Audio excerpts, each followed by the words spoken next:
2018 পঞ্চায়েত থেকে আমরা সেই থেকে বাড়ি ছাড়া ছিলাম। 2018 পঞ্চায়েতে ভোট হতে আমরা শাসক দলের হয়ে আমার জিতা ক্যান্ডিডেট ছিলাম হাফিজা বেগম বলে আমাদের গ্রামেরই একজন মহিলা।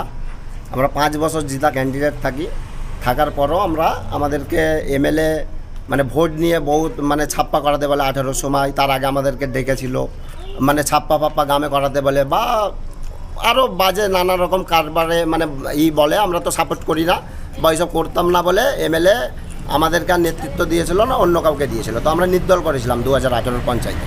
নির্দল করার কারণেই আমাদের গ্রামে ভোট ছাপ্পা হয়।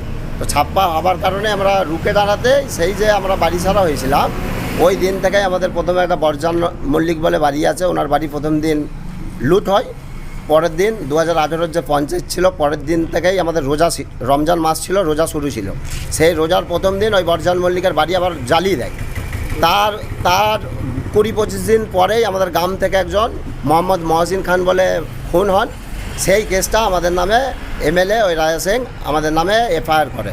আমাদের গ্রাম থেকে পুরো একদম বাগনান পর্যন্ত যত 23 জন 24 জনের মতন এফআইআর হয়। এফআইআর হওয়ার পরেই আমাদেরকে দীর্ঘদিন মিথ্যা মামলা দেয়, প্লাস আমরা কোর্টেও কেস মামলা চালাই দীর্ঘদিন উলুবেড়িয়াতে বা মহান্য হাইকোর্ট থেকে। আমরা হাইকোর্টের অর্ডার 3-3বার আমরা করেছি বাড়ি ফেরার জন্য। তারপরেও আমাদেরকে কিন্তু শাসক দল দীর্ঘদিন মিথ্যা মামলা দেওয়ার পরেও আমাদেরকে ফিরতে দিত না। যখনই আসতাম একটা করে মামলার ওই কেস দিয়ে এরকম দীর্ঘদিন চলার পরে আজকে আমরা কোর্টের রায় বা সরকার চেঞ্জ হওয়ার পরেই আমাদের যে বাগনানের এখন বিধায়ক আছে প্রিয়াংশু রানা বা আমাদের সেফ ডেমোক্রেসি থেকে চঞ্চল চক্রবর্তীর সহযোগিতায় বা পুলিশের সহযোগিতায় আজকে আমরা বাড়ি ফিরলাম। এরপরে জানি না কতদূর কি হবে, বা আমরা তো চাই শান্তি শৃঙ্খলা, কিন্তু এখানে বারবার এর আগেও এসেছি একই প্রবলেম। পঞ্চায়েতের মেম্বারের বউ এরা এসে পুলিশকে দিয়ে নানা রকম এই করে। তো আশা করি কোর্টের ওপরে আশা আছে বা পুলিশের ওপরই আশা আছে, এরপর না ওরা যেন শান্তি শৃঙ্খলাভাবে এখানে বসবাস করতে পারি। অর্ডারের পর যখন আমাদের 24 সালে প্রথম অর্ডার হয়, আমাদেরকে বাড়ি আসতে দিল না। তখন অমৃতা সিংহা ঘোষের জাস্টিস ম্যামের ঘর থেকে আমাদের অর্ডার হয়।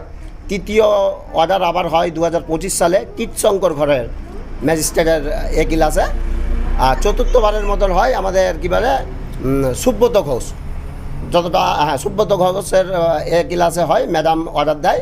তারপরে অর্ডার ভিত্তিতেই আমরা এসডিপিও বা এসপির ভিত্তিতে আমরা সব আলোচনা করি বা ওই সেফ ডেমোক্রেসি থেকে কথা বলার পর আলোচনা করেই আমরা একটা পার্টি কালারও এখন যে আছে রানিং পার্টি আমাদের প্রিয়াংশু রানা, তা উনি কথা বলে দিয়েছে বা ওনার নেতৃত্বে আমরা আজ বাড়ি ফিরলাম। 9 বছর বাড়ি ছাড়া ছিলাম, এবার আমরা এখানে থাকতে চাই, বসবাস করতে চাই।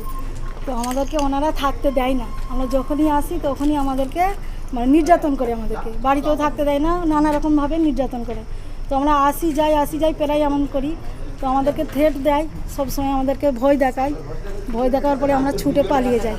তো আমরা সবসময় চাই শান্তিভাবে এখানে থাকতে চাই, কিন্তু আমাদেরকে থাকতে দিচ্ছে না। হ্যাঁ, যখনই এসেছি আমাদের ছোটো ছোটো ছেলেদেরকে নিয়ে আসি পরীক্ষা দেওয়ার জন্য, আবার আমাদেরকে ছুটে চলে যেতে হয়। আবার বোম নিয়ে পেছনে দৌড়াবে, তোমাদের এখানে থাকা যাবে না, তোমরা উদ্বাস্তু, এমন তারা ঢুকতে দেবে না। আমরা মেয়ে ছেলে আমাদের নামে কেস দিয়ে দিয়েছে। এবার আমরা পরিশ্রম, আমাদের পাড়াতে ঢুকতেই দেবে না, বলে তোমরা এখানে থাকতে পারবে না। আজকে এসেছি, আমাদের কোর্টের রায় আছে, আর হ্যাঁ বিজেপির নেতা মীমাংসা রায়, তার হেতে আমরা এখানে এসেছি। আমরা ভালোভাবে থাকতে চাই,